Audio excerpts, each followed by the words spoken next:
Hello guys, आज चाहिँ हामीहरू भेरेटारमा भ्यू हेर्नु जाँदैछौँ। यहाँ सबैजना हुनुहुन्छ, हाम्रो फ्यामिली प्यारेन्ट्सहरू।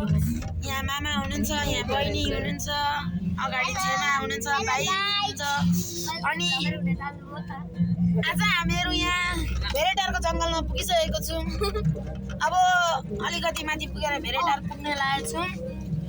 यहाँ पाहुना हाम्रो बोजूकोमा जाँदैछौँ हामीहरू भेरेटार। माइजूहरू धनकुटा जानुहुन्छ, बोजू बहिनी। अनि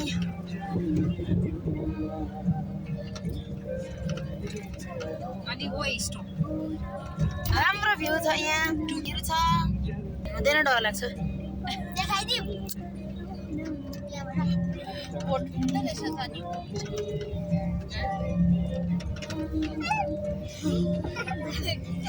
हामीहरू चाहिँ धरानबाट ट्राभल गरिरहेको छौँ।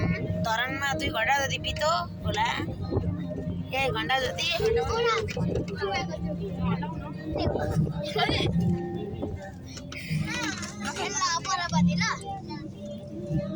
हर्का साम्बाङजीको घरतिर पुग्न आँटेको जस्तै लाग्यो।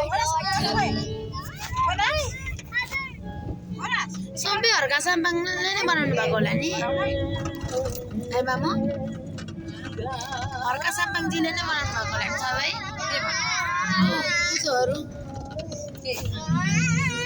तो वहाँ है हो नि धरानको नि, धरानको लिडर हो क्या, मेयर लिडर, मेन लिडर। सबैले सम्मान गर्नुहुन्छ हर्का साम्बाङ। मलाई पनि गर्व लागिरहेछ, राई नै हुनुहुन्छ त म।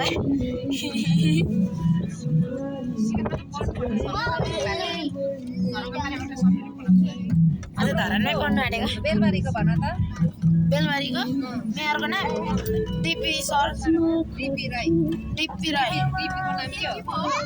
डिपीको